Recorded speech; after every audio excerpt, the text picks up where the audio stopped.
Bueno, amigas, amigos, seguimos adelante nosotros en la canción del país, en la columna de Maite con Maite Acosta. ¿Cómo andas, Maite? Buenas tardes. Muy bien, Perry, ¿cómo estás? Bienvenida, nuevamente. Gracias. Bueno, y hoy con invitados yo los estaba anunciando al comienzo del programa, pero salúdalos, si te parece. Sí, bueno, María Suardi, bienvenida. Marcelo Villegas también, gracias por estar acá, compartiendo la mesa. Gracias a ustedes por invitarnos. Sí. Ahí sonás muy bien, María, porque María estaba preocupada fuera de aire diciendo, avísenme si hablo alto o bajo. Ahí estás perfecta. Y Marcelo también, ahí chequeamos micrófono. Bueno, están mostrando en la Galería Diego Obligado, Maite, ¿no? Sí, la excusa de este encuentro es para poder compartir con los oyentes algo de lo que es el recorrido de estos dos artistas que vienen trabajando hace bastante. Ahora nos van a contar cómo es su proceso de trabajo.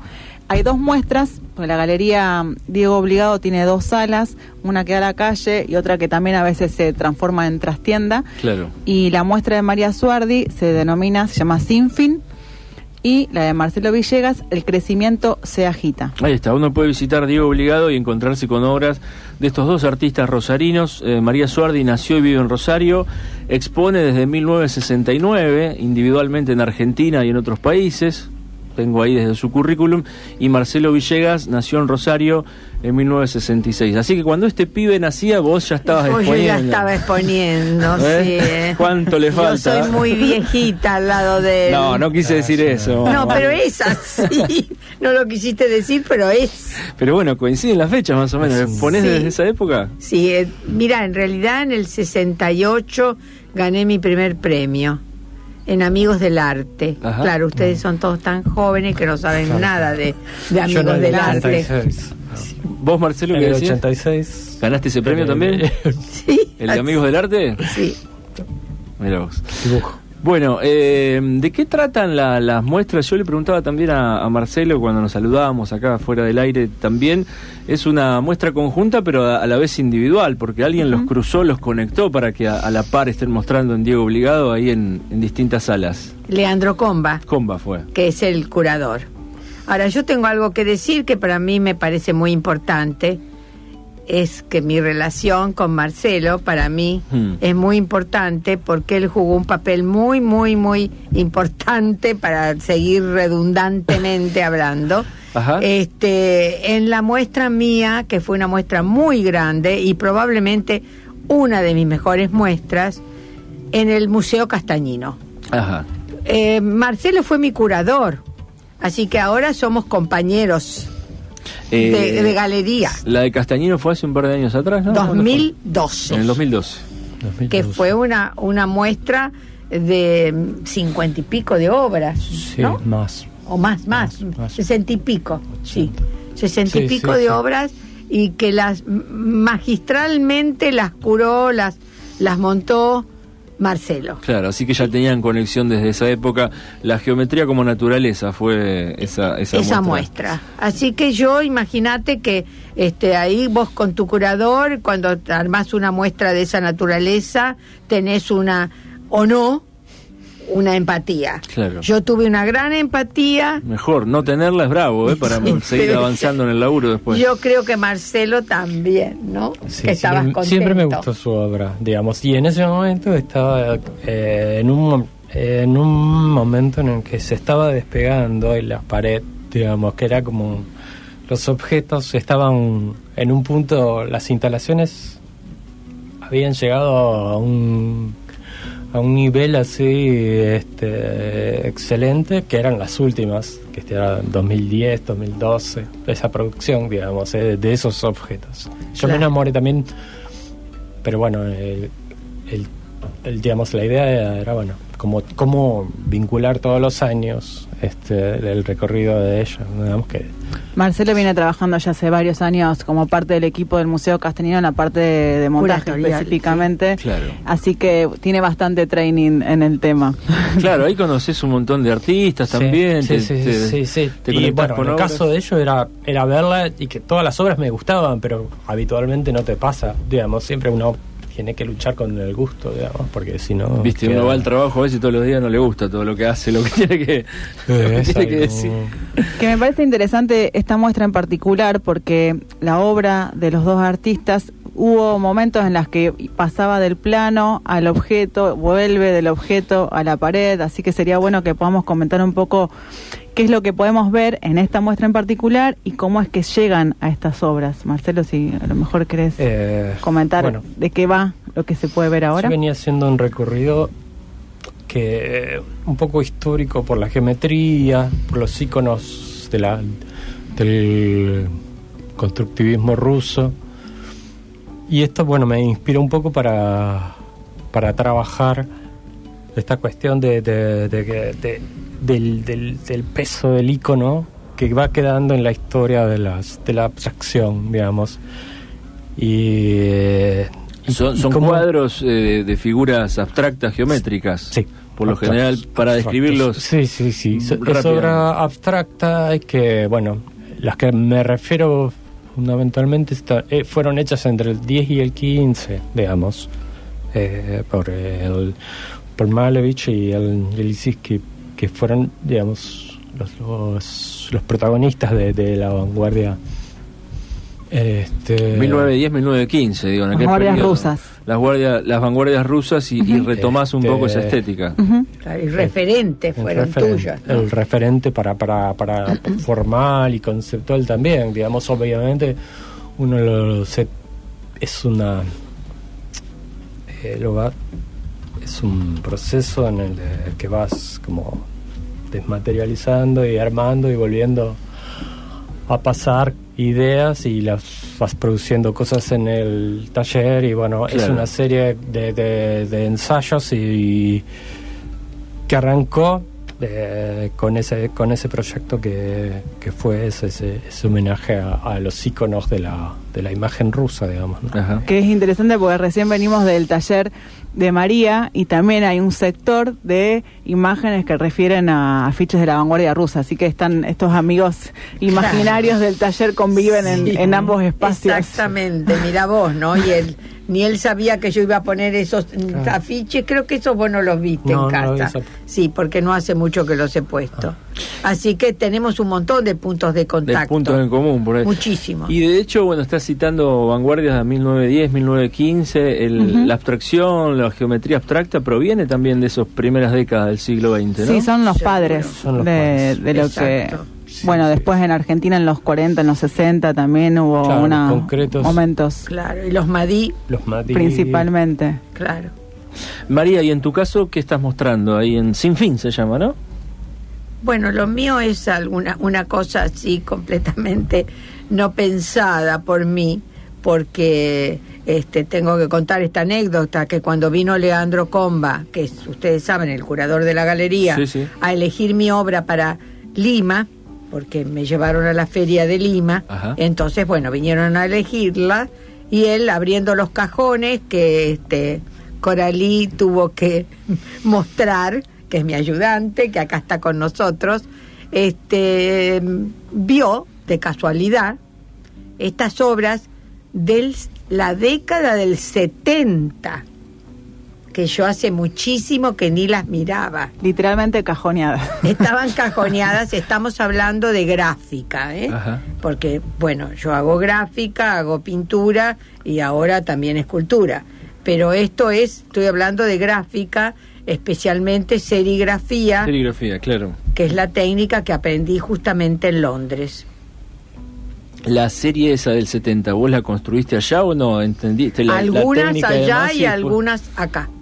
Al volver. Claro, al volver y seguiste trabajando. Al volver hice ese trabajo, exactamente. Así que los papeles, por supuesto, están algunos amarillentos. Por el paso mismo del tiempo. Claro, ¿sí? 70, imagínate, década del 70. Y los curadores tienen este berretín, ¿no? De caerte a tu casa y decir, a ver, ¿qué tenés?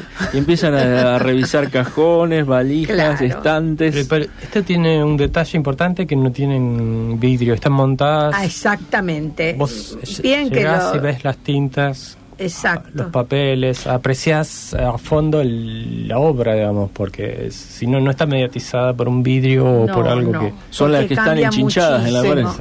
Está expuestas con chinches. Claro, no con chinches, sino con unos imanes. Imanes. Y con unas en Lima estuvieron puestas con unas especies de ganchitos, no sé cómo decir. Sí, pero también estaban sobre el muro y sin el vidrio, porque el vidrio, tengo una anécdota de esto del vidrio. En la primera muestra antológica que hice en el Parque de España, que se llamó Entonces y Ahora, y que abarcaba años del 68 al 98, ¿no? Entonces, quien la montó fue Perazzi, fue curada por Taberner y Irigoyen, pero el ¿montador o montajista? El montajista del Parque España es, claro, es Perazzi. El montajista, sí, el que después fue el año pasado mi curador en el ECU. Bueno, él, pusimos los trabajos con vidrio. Después que estuvieron con ocupé los 3 túneles. Sí. Después que miramos, no nos gustaba nada. Se venía el palo para el montajista, estaba intuyendo yo. ¿Por qué? ¿Se reflejaba raro o algo de eso? Y si vos le pones vidrio, ¿y qué mirás? Te mirás vos, te encontrás vos en el cuadro. Hay una o tenés que andar moviendo la vista para encontrar ahí el ingreso a la... Hay una serigrafía ahora, en este momento, en la trastienda de Diego Obligado, que es una serigrafía de Marcelo. Y es una pena esa serigrafía, porque yo no la puedo ver bien. Por el vidrio, decís. Por el vidrio. Entonces, ¿qué hicimos? Le sacamos a todos los vidrios. Y fueron ahí al natural. Les contamos a los oyentes, para los que quieren, por ahí siempre recomendamos, mientras están escuchando esta columna que tiene que ver con pinturas, con objetos y demás, pueden seguir fotografías que hay en el Facebook de Diego Obligado Galería de Arte. Ahí hay una carpeta justamente del día de la inauguración, para que tengan más a mano de qué se tratan estas obras de las que estamos hablando, y cada uno de los artistas que nos visitan hoy tienen interesantísimas páginas web también con la obra que vienen haciendo hasta el momento. Así que mariasuardi.com.ar, ahí encuentran sus obras, y la de Marcelo es mvillegas.com. Ahí se meten y encuentran un poco el trabajo de estos últimos años de cada uno de ellos, también para ir cotejando y demás. Pero bueno, apelemos al recurso que tenemos nosotros, que es la palabra, y tratar de hacerle imaginar al oyente de qué se trata esto que describimos como geometría abstracta. Sí. Hay un gran trabajo aquí del color, de la línea, de las formas, de la composición, del equilibrio, del lleno o el vacío, en fin, me disparó tantas ideas Hay algo que me parece importante en la carrera de los dos, que son los viajes que fueron marcando distintos momentos de la producción. Y Marcelo, en tu caso, a partir de una beca en la que estuviste trabajando mucho con el barro, la arcilla, cuando volviste a Argentina, ¿qué pasó? Que tuviste la necesidad del cambio en la materia, en la escala, para llegar a lo que vemos hoy, ¿no? Tuve una beca en Holanda, en un centro de cerámica contemporánea, donde los proyectos no eran para ceramistas, no eran para el pottery, sino para artistas contemporáneos, diseñadores, arquitectos. El proyecto, digamos, la idea de ellos es transformar esa materialidad que es de algo terapéutico, que está acá hecho como... No ha tenido el nivel, obviamente, en el caso de Picasso, Fontana, no los incluimos, pero sí. Pero sí, en general, en nuestro país la cerámica no ha tenido un desarrollo tan importante de artistas, digamos, con búsqueda de una problemática, una poética, sino... Claro. Sería el sueño de cualquier artista estar en ese lugar, por lo que hablábamos, que todo lo que querías hacer se podía con las asistentes necesarias, los hornos, los pigmentos, todo. Claro, sí, había una maravilla. Había grupos de o sea, después, cuando vos presentabas el proyecto, al año se reunía el jurado, y después, una vez que te aceptaron, tu punto de contacto era el referente, digamos, el jefe de cada, el jefe, digamos, como de cada espacio, ¿no? Como ese es, no sé, bueno, yo estuve en el Grace Room, que era un lugar donde se pintaban, y ahí pasé mucho tiempo porque hasta lograr saber de qué quería yo hacer ahí. Entonces, después vino una producción de la serie. Si bien uno siempre lo va pensando, pero digamos, las series todavía no estaban definidas, pero ya había una estética que había surgido a partir de... bueno, entonces había mucho trabajo de investigación en ese laboratorio, digamos. Entonces, eso fue revolucionario, digamos, porque... Muy enriquecedor es eso. Que a partir de ahí aparece también la idea de módulo, ¿no? Como una pieza se va repitiendo. Módulo, que estaba pensado desde... incluso para no traer, era mucho más práctico para los embalajes, traslado. Para el traslado, digamos. No me convertí en escultor, digamos. Para describirlo, eran 200 piezas. Sí, 200 kilos en 200 realidad. Kilos. Pero cada instalación tiene 200, aproximadamente la mayor tiene 200, pero se puede hacer un montaje de instalar 40 obras, pero toda la obra tiene... Claro. ¿Quedó algo de eso en esta muestra actual? No, pero ahí aparece la idea de módulo, claro, a partir de la cual la va desarrollando a través de la pintura, después las telas que van superponiéndose, desaparece el marco y así llegamos a algo de esta muestra.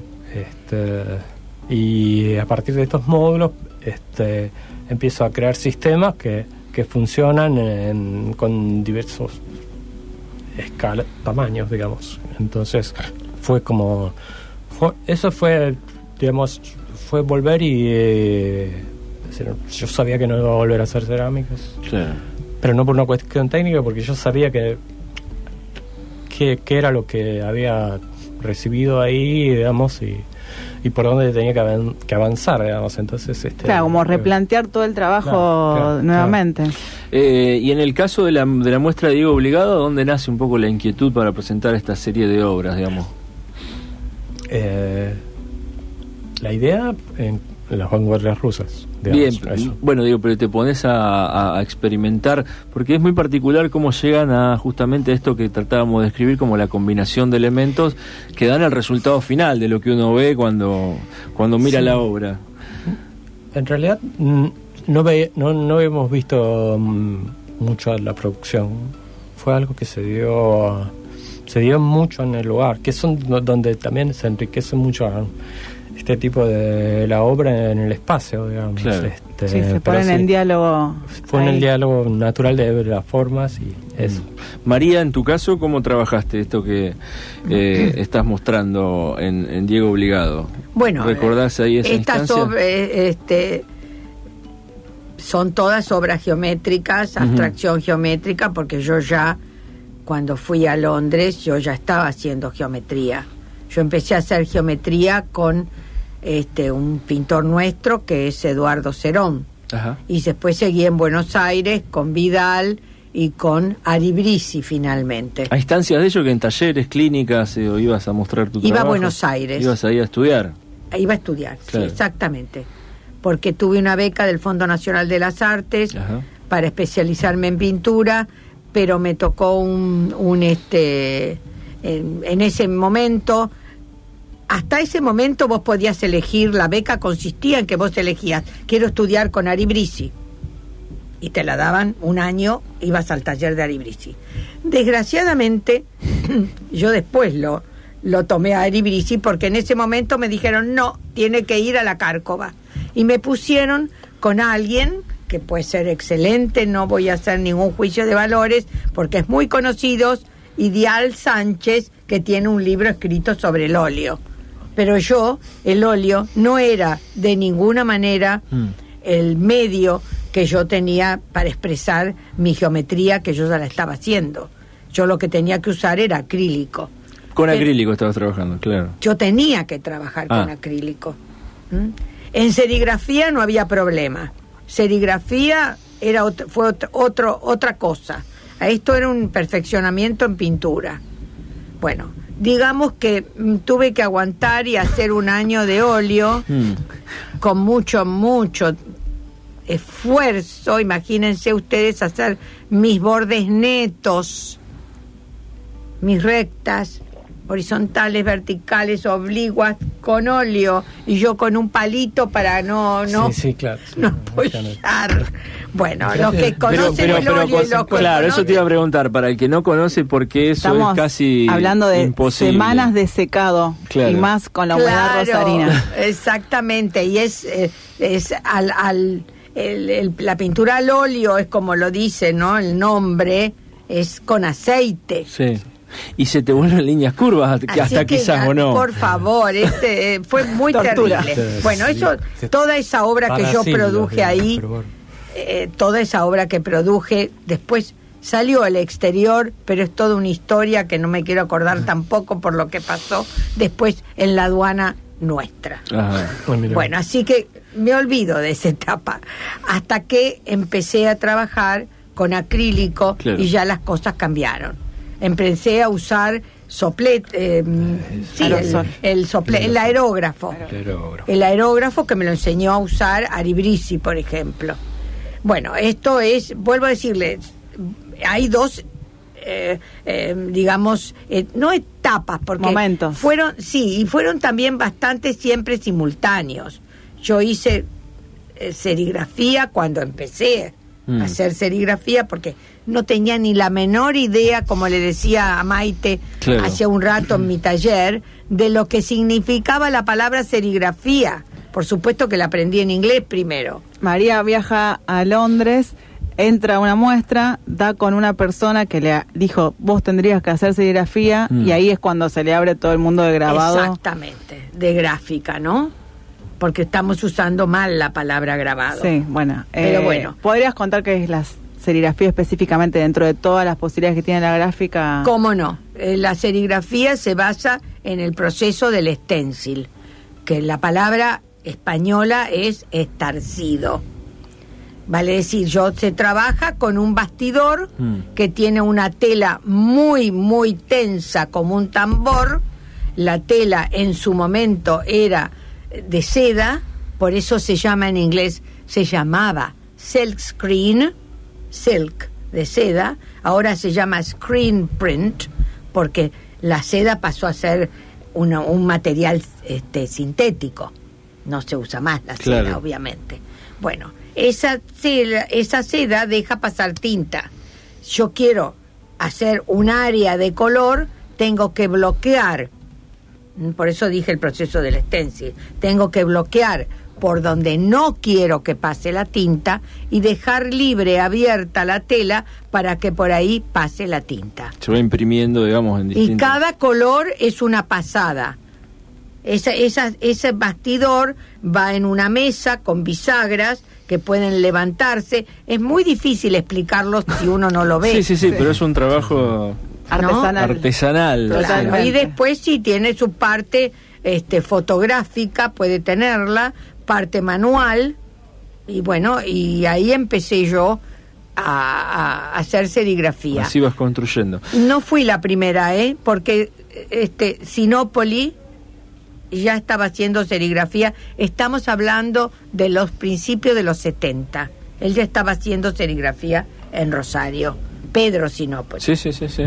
Bien, Marcelo, entonces, ¿cómo describirías el soporte o la materialidad de las piezas que podemos ver en Diego Obligado? Difícil, pero... Vamos a pedirle a los oyentes mucha imaginación para poder seguirnos. Esto es un MDF, que es como una madera que tiene un 18 milímetros de espesor, que nos parecía que ese era que no iba a funcionar ni en 50 milímetros, era el espesor, tamaño ideal para vos. El espesor justo para la sombra. Tiene un tratamiento para el MDF, después está pintado con acrílicos, y después los cortes son industriales. Yo los corté, digamos. Es una empresa que hace cortes láser. ¿Diseñás vos, los dibujos? Porque también para describirle a la audiencia hay le decimos la T, por ejemplo, para simplificar fácilmente, es una especie de T que se duplica, me explicaban ustedes, porque el corte que sacás de la madera cuadrada, esa T o ese dibujo, que es una invención tuya, y se exponen las dos cosas, el faltante que sacás de la madera y el objeto nuevo. Sí, eso me atrae. ¿Me expliqué bien, María? Lo explicaste muy Vamos bien. Todavía, muchas gracias.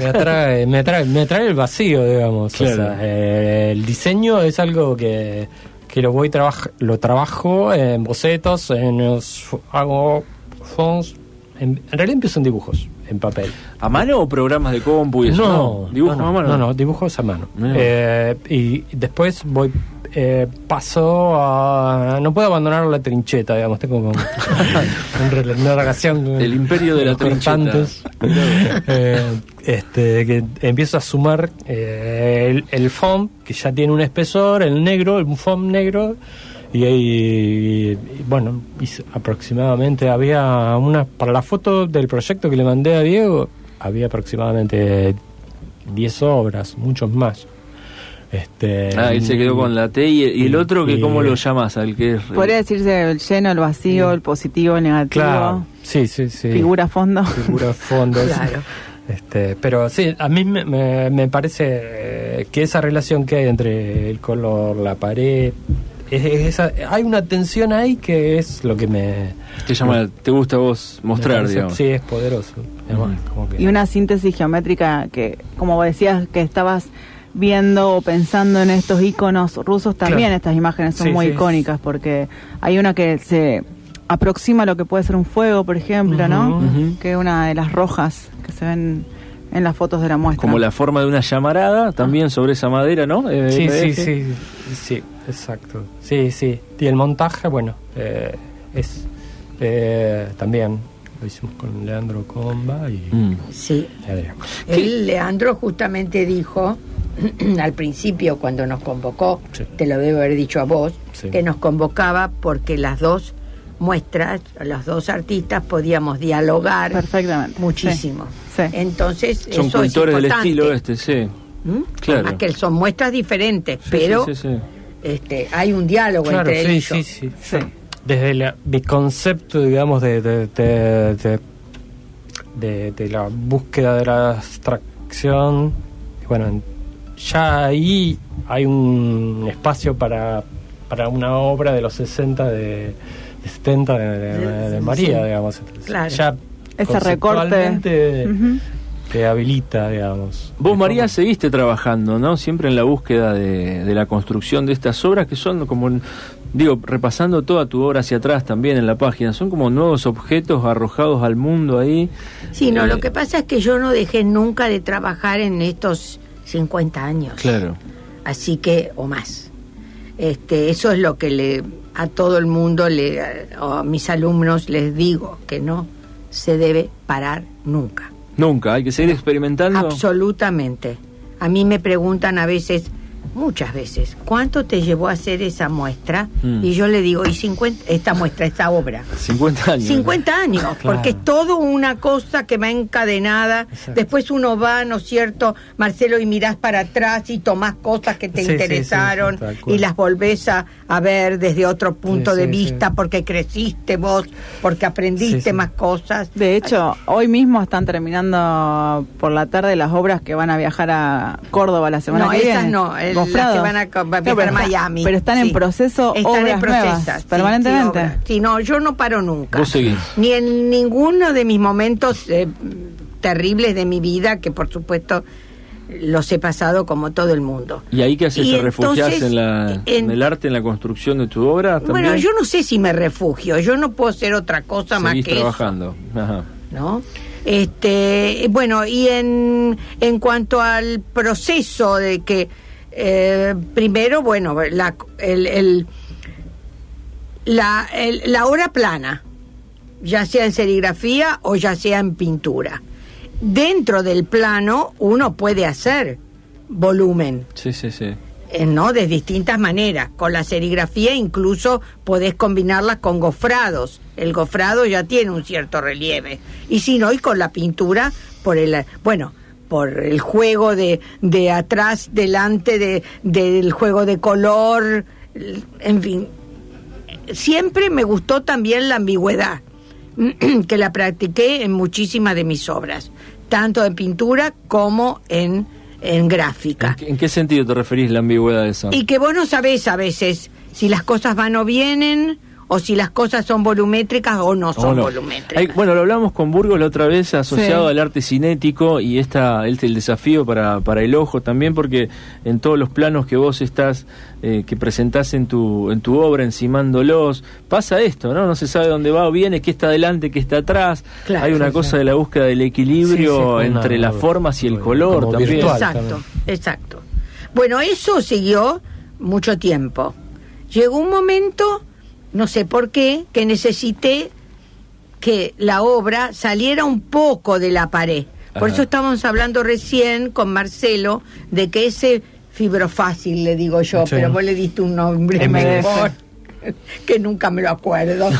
Esa madera que yo usaba, que he usado como soporte, tenía unos cuantos milímetros bastante anchos eran, de relieve, claro. De relieve. Incluso a veces se le ponía como cantos. Sí.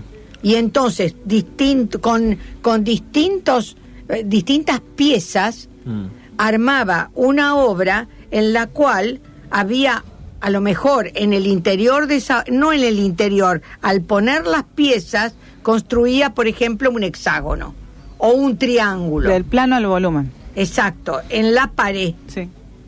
Eso, empecé con eso. Estas que te referís a todas estas obras de 2010, 9, 11 que están ahí, están las reproducciones en la página de mariasuardi.com.ar. No es tan fácil verlas en una fotografía. No, bueno, ya se disfrutan un montón. Ya se disfrutan un montón, ¿eh? Claro. Son increíbles, claro. Sí, y después de eso empecé, estos eran como yo digo, como unos ladrillos, ¿no? Porque eran rectángulos, que hice varias obras con esos rectángulos, pero que tenían ese volumen. Pero después empecé a usar poliedros, que eran mucho más complicados. Ajá. Estos poliedros yo los invento, bueno, no los invento, los inventa la geometría. Los construís. Claro, y hay una persona que fue ayudante mía, que trabaja muy bien la madera, y yo los hago con papel o con cartón, ¿no? Como un boceto. Claro, hago una maqueta. Claro. Y ella me hace la pieza. Entonces, esto que sale de la pared mucho más, que Marcelo los ha colgado en el Castañino, fue una etapa. Hasta que dije, bueno, si salen las cosas así de la pared, ahora tienen que irse al espacio. Y de ahí me fui a la escultura. A la escultura para mostrarla ahí sobre una tarima, digamos. Claro, que vos la tenés que recorrer como cualquier escultura. Sí. O objetos escultóricos, si querés. Porque yo ni hago, por ejemplo, las obras, yo no trabajo ni con piedra, ni con, como es en castellano el cast, cuando... el molde, no, yo hago cuerpos que se van ensamblando y hago construcciones con esos cuerpos que son siempre cuerpos geométricos.